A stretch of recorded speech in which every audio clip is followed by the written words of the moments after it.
On this panel, we've got a number of companies, industry leaders when it comes to IT and GCC. Some of them, actually 50% of them have already invested in the state. And we're hoping after today, the balance 50 would also invest in the state. So the question to you is, why should the balance 50% invest in the state of Andhra Pradesh? Thank you, Nilay. Thanks for hosting this session. I'd like to thank all the leaders on the dais, off the dais. I know it's a bit late in the evening, but we just get started here in Andhra Pradesh. The single reason why everyone should consider Andhra Pradesh is because we have talent. India is no longer merely a cost arbitrage market. You know, ANSR was very kind to host me in Bangalore, and I got to see the kind of work GCCs are doing. Today we are creating products and services for the world. If you have to do that, you need to have high quality talent. So this was exactly the question that ANSR asked me when I visited their office. So I said, give me time till the evening to answer this question. And after they hosted me, I was walking out. And there were 2,000 people from the state of Andhra Pradesh working in the offices that they built in Bangalore, waiting to get a picture. So that is a testimony for the kind of talent we have here in Andhra Pradesh. The second thing, of course, is compared to other major cities, Visakhapatnam definitely offers a cost advantage. And as a state, we are providing an enabling infrastructure. So we have a lot to learn from the challenges that our neighbors are going through. I think the writings on the wall are very clear. And we as a state are looking at, as and when Vizag is now developing, it's important to create the entire enabling ecosystem. It could be the hard ecosystem, it could be the social ecosystem, it's the skill upgradation, the skill development bit that now we are doing in Andhra Pradesh. The third and last reason why I believe that all the leaders here should double down on Andhra Pradesh is that we not only have a talent today, but we are also working on creating a mechanism so that they're lifelong learners. So we'll be launching tomorrow a portal called Naipunyam, and I believe it's one of its kind in the country. It's merely not a supply-demand aggregator, but we are actually doing skill census using conversational AI. We are going to do a skill census starting from a carpenter all the way to an AI engineer. And then we're exactly going to identify their weakness, strengths and weakness. And then we'll use skilled partners to come and do interventions so that they can better hone their skills. So these are three clear reasons why we should come and invest in Andhra Pradesh. And in my opening remarks, I also stated that, speed is our motto. All of you made it to the front page of all the major newspapers today. We said speed. Companies that are driven by speed choose Andhra Pradesh. We are here to deliver. We are here to work faster than the corporates sitting next to me. And end of the day, for me, it's about creating history. It's about making Andhra Pradesh proud and India proud. And I'm sure together we can do it. Thank you. Absolutely. Thank you so much. Let me take this question to you, Sridhar, as somebody from TCS. TCS was one of the early investor in Vizag, a tier 2 city, and that's really the topic of our conversation. Want to hear from you, what made you choose Vizag and how does it continue to become relevant? Thank you. And I think Honorable Minister has already highlighted all the important things of Vizag, and skill, he mentioned about the skill, the talent. The talent here is amazing. The amount of education, the focus the families give on the education is enormous. And not only that, the skill is not only a sort of a technology skills, their never die attitude. I want to deliver. I want to complete this project. I want it to be successful. That attitude of the people in and around this place is amazing. That's what makes this place great. That's what one of the reasons we are investing. And also, as Honorable Minister said, that the government is providing enormous amount of support and policies. All policies are forward-looking policies, And the infrastructure, both digital and physical infrastructure which they are building in this city, it's tremendous, so which is going to help us. And another one is also, since because this city is coming up, it is coming up as a new city, AI city.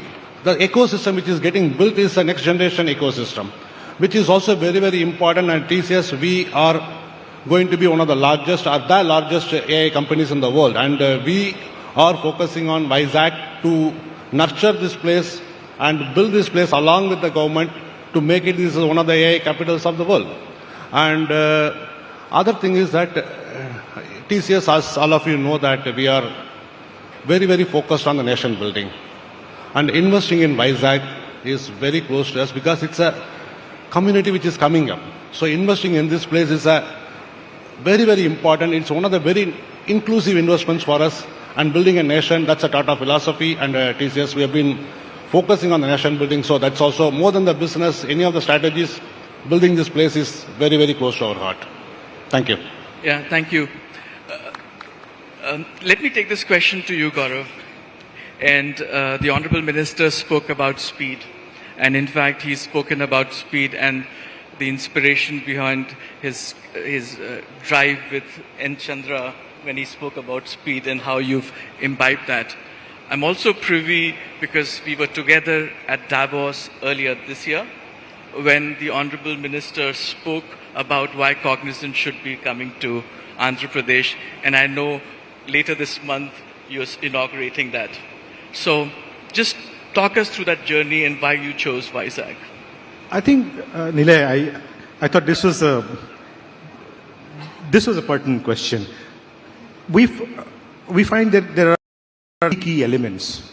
One, traditionally, Vizag and Andhra Pradesh has a very strong talent catchment. Because if you come to think of it, the larger hubs of ITS, which is the top 11 cities or 10 cities, which I call as the wave one of ITES landscape. There's a lot of talent which actually originates from this part of the world and serves ITS globally. So there is traditional talent catchment here. I think that's point number one.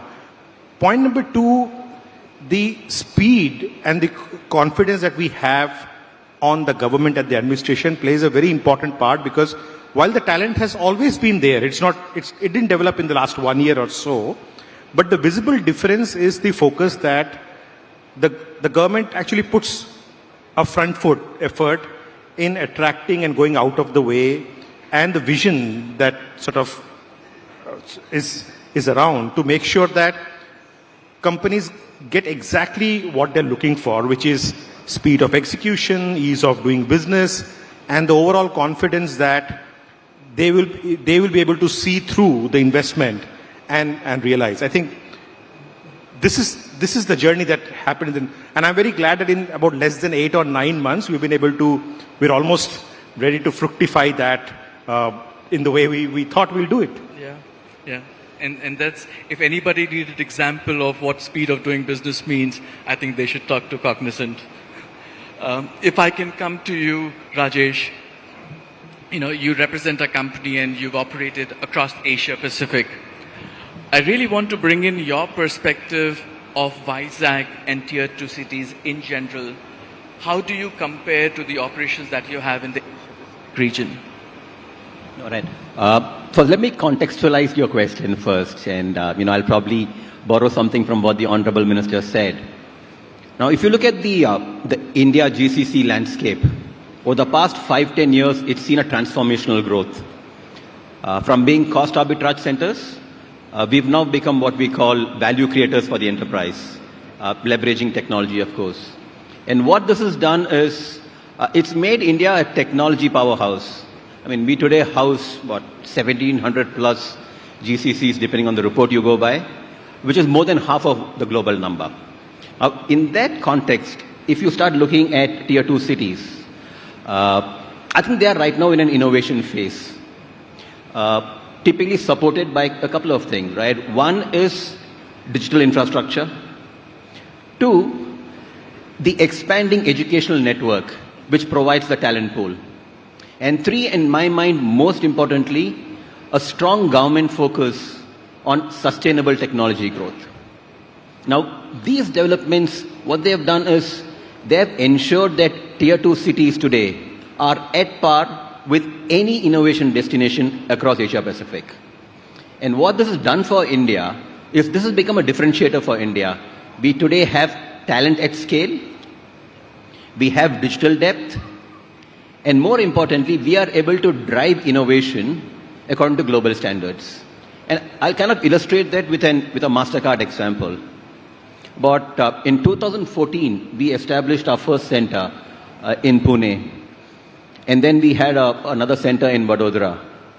And since then, we've seen phenomenal growth. You know, what started off with about 200 odd employees, today stands upward of 6,000, which is about what, a 35x growth over a 10-year period. And this growth has not been just in terms of manpower, not just headcount, top line. What we've done is we've actually started building capabilities in our center, and we've brought in a lot of senior leadership roles into this center in Pune. In fact, very recently we established or rather inaugurated a new campus in Pune where we brought all our teams together, spread over more than 500,000 square feet. And today that's the biggest technology hub for MasterCard globally in any city. And there's a reason I'm telling you this story. When we established this, which is about in 2014, both Pune and Vadodara were called non-metro cities, if you recall. And since then, our phenomenal growth has been because of progressive government programs and policies, infrastructure development, and of course talent, because that is the key. And when I say talent, two kinds, right? One is you should be able to have local organic talent, and two, you should also be a magnet where people are willing to become mobile and come into the destination center. So that's how tier 2 cities actually, in my mind, compare with any other center. Absolutely. If I can take some of the points that you've mentioned to Aditi. Aditi, even the Honorable Minister spoke about it. When we talk about talent, financial services sectors has been one of the largest contributor to IT services growth, increasingly GCC. How do we bring this specialized talent for bringing in industries or insurance companies to look at Vizag tier 2 cities? Right. So as someone who grew up and got educated in a tier 2 city and then had to move to a tier 1 city because at 20 years ago, 25 years ago, there were no opportunities in tier 2 cities, I think finding talent in tier 2 cities is not a problem. You will still find people. And I mean, if I look at Vizag, what I have seen, it is my first visit to the city, but what I have seen, I can definitely see the talent coming in. When I go to my offices in Bangalore, I see so many colleagues from Visakhapatnam being present there. I think it is about the point that Rajesh made and to some extent Honorable Minister made. When you're looking at high quality talent, you need a complete ecosystem around that talent. And that ecosystem is not only about right opportunities, it is about how they see a progression there, right? Today, when a 25-year-old chooses a work, they are not thinking about just that. They are trying to, does it for them to invest their next 5, 10, 15 years, right? Cost of housing, the overall living. What does it mean? I mean, I think post-COVID, we all know one of the biggest things we handled is return to work. And when we are asking people to commute to office 3 to 5 days a week, people are looking at what is the quality of their commute. Now, I personally feel that tier 2 here have a distinct advantage. They don't need to catch up. They actually have an advantage that they can play to their strength, right? If you look at the big cities, Gurgaon, Bangalore, the problem is that irrespective of the amount of investments made there, the infrastructure always lags behind. The demand always increases. Now, with cities like Vizag, they have a distinct advantage at building those pre-planned, pre-designated areas that allow people to have the quality of life, the kind of, and for organizations not to have their BCP plans being put into place with every instance of inclement weather This monsoon, we all have heard about all our major cities flooding. It's lack of infrastructure. And I think tier 2 cities can actually position themselves not as a competitor, but as a distinct advantage, who have thought through what needs of development were. To be honest, 25 years ago when GCC industry was coming along, this was not thought through. Gurgaon, okay, you went and G Capital put their first place there, and the whole city grew around it. The roads were an afterthought. The drains were never thought about, right? But cities like Vizag, who are thinking about it in a more holistic fashion, can actually have a distinct advantage to move ahead. So they should actually start positioning themselves as an exclusive club rather than competing with tier 2 or putting themselves as, we are now trying to get into that league. They could simply say we are a different league altogether. Yeah. Aditi, as somebody who lives in Gurgaon, I couldn't agree more with you when it comes to lack of infrastructure. And I'm also very happy to share that just the last week, the Secretary IT within the state actually spoke to very large international master planner, and his question to them was, how do I build the city for the next 20 years? Because planning is extremely important, and what you just said resonates so well.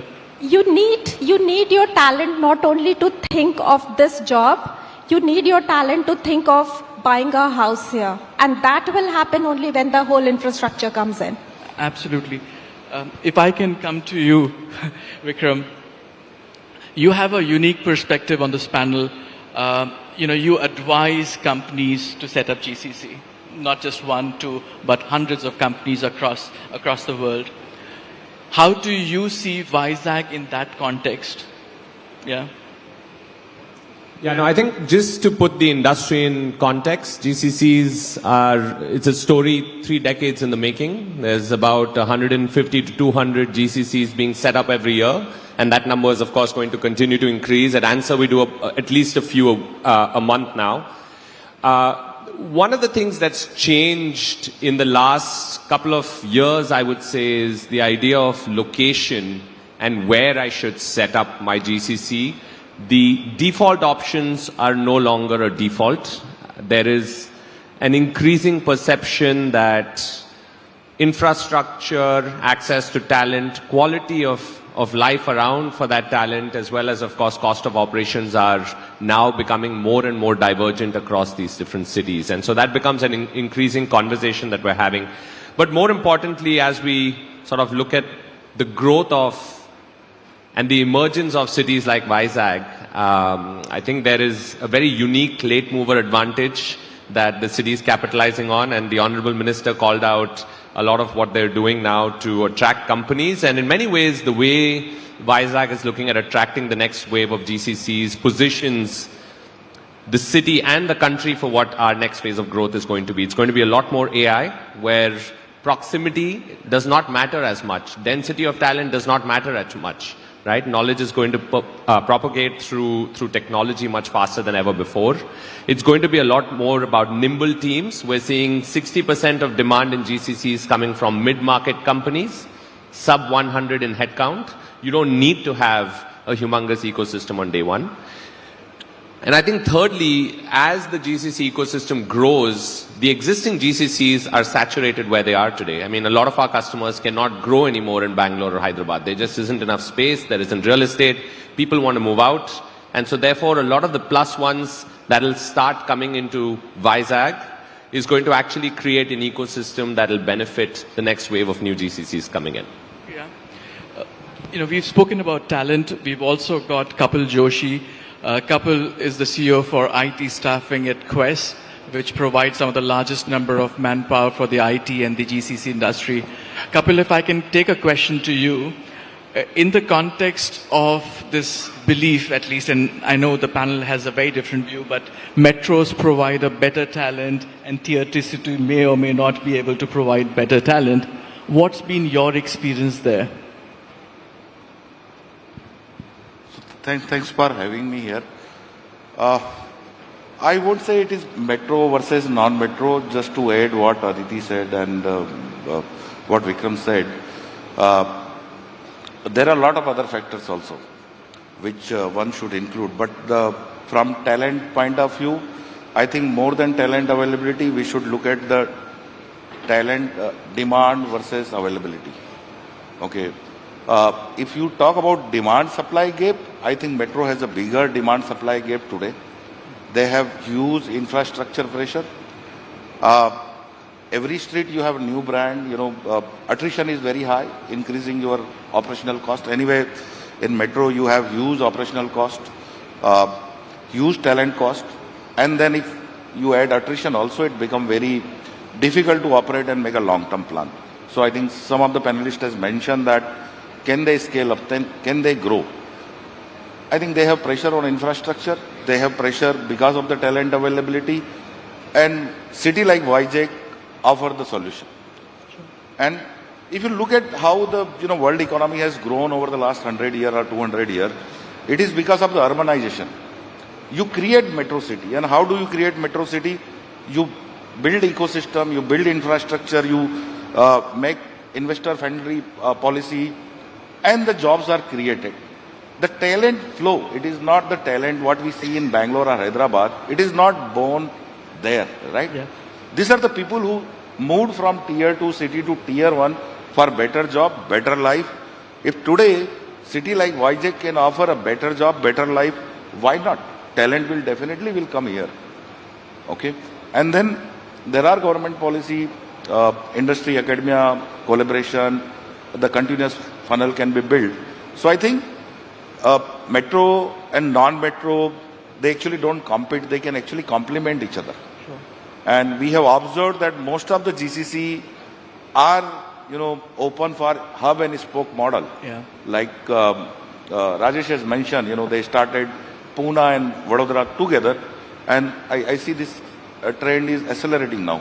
Yeah. Thank you for framing it that way. Honorable Minister, if I could bring you here, people have spoken about how AI and innovation is driving that. Recently, Andhra Pradesh, Google announced that Andhra Pradesh and Vizag would be the headquarters for their biggest data center expansion, which will drive AI capability. Just wanted to get your perspective of how the state is overall setting up the ecosystem for innovation ecosystem within the state. No, I think we discussed threadbare on various facets of tier 1, tier 2 cities. But I think what is you need dreamers. You need people who believe, who are willing to dream and go about executing that dream. Now, the AI city, as we are now talking about it, right? If I had this conversation with you, Nilay, exactly a year back, you laughed at me. Is this even a possibility? Can we really get 6 gigawatts? 6 gigawatt of AI capacity coming to one city called Visakhapatnam. There were a lot of naysayers. They said water, power, infra. But then all it takes is a dreamer to dream it and go about executing it. And that's exactly what you're seeing here in Visakhapatnam. We spoke threadbare about talent and their ability and willingness to relocate, opportunities that are available across other cities in India, but frankly across the world. Honestly, it's no longer about certain cities competing amongst themselves, but competing with other countries. I think we are at that point. Now, what is going to be more and more important is to look at a very clear integration, which I call my vertical and horizontal integration, which I keep talking about pretty much in every session. Which is, it's not just about a data center alone. It's about how do I get all the 25x multiplier impact of a data center. If I need to achieve that, I need to build the ecosystem. Now, what do I mean by the ecosystem? The energy bit. I need to build the entire compute bit. There's a lot of opportunities for me to do manufacturing there. So these are the different components that I need to build in. That's one part. But the most important part is my horizontal, which is my core ministry, which is education. Now, I need to work with the industry titans on this side and look at how do we what is the talent requirement 5 years from now, 10 years from now, 15 years from now. Because honestly, C++, relevance has gone down. But our ability to use AI in terms of programming and execution has become more and more important. But then that should not take us away from our critical analytical thinking. We can, with all due respect, outsource mundane activities to ChatGPT, Gemini, but not a critical analytical thinking. So that is where, as a HRD minister, I am looking at where does the curriculum need to be and what is the kind of changes we need to be, which I believe will be a true competitive advantage for a state. So our ability to look ahead, look forward to the future and do it. But then end of the day, it's also about dreaming and dreaming big. So that's exactly what our Chief Minister, Mr. Naidu, is known for. And if all of you know him, he doesn't sleep, he doesn't let us sleep. So we are here to dream and get it done. Thank you. Absolutely. I'm sure nobody in the state of Andhra Pradesh talks about work-life balance. Yeah. What is life? I think that would be the right answer. I'm sure my wife is watching this and I'll get into trouble, but she hasn't seen me for 2 weeks, so. Yeah, absolutely. When you were talking about talent and talent outside of India, just got reminded about 3 weeks back, I was in San Francisco in a conference and it was on AI. And I was there for 2 days. There was not a single session which either did not have 50% or 25% of the people speaking from the state of Andhra Pradesh. And this was San Francisco. And I think that's the kind of talent we can actually leverage to grow the ecosystem that we're talking about in the state. But Sridhar, if I can come to you, yes, Vizag and IT are growing, but how do you see Vizag shaping IT for the country and not just being a IT service provider? I think it's a great vision to have that sort of a leap. It's no longer it's a tier 2 city. It is something which is going to be shaping up the vision for the IT in the future. So that's a great vision. And to be very honest, I think Vizag has got all the basic ingredients for that, and Vizag is ready for that. And also, I don't want to talk about a lot of things already that's happening in Vizag. A lot of things are happening which will easily take it there. But some of the things which I want to call out is that one is that investment on R&D and investment on the patterns. So that's something which more focus on the investments for the R&D, which will easily position Vizag as a front runners for that. And the second one is that there is a lot of governance is going to happen on the AI world. And it's very important that the AP government shows that they are the leaders in the governance, policies, some of the laws which are going to be passed. If Vizag is able to, or AP is able to shape up those things, that will also help us in positioning right way. And the other one is that little more softer, but I think is we have to put AI as a front. Like everything, whether you build the infrastructure or office or everything is the AI first delivery model. Like we a lot of us has adapted that. It's easiest, we always adapt. Now we adapted saying that AI first delivery model, and we are going to be the largest AI company. And that sort of a mindset and building the AI native, okay. Maybe we will be thinking in a C++ translate it to AI, or we have more native AI talents who will be able to think in AI. So that's why the curriculums and the minister bring curriculums which will build the native AI, native talent will be some 2 or 3 things other than what already the government is doing in a big way.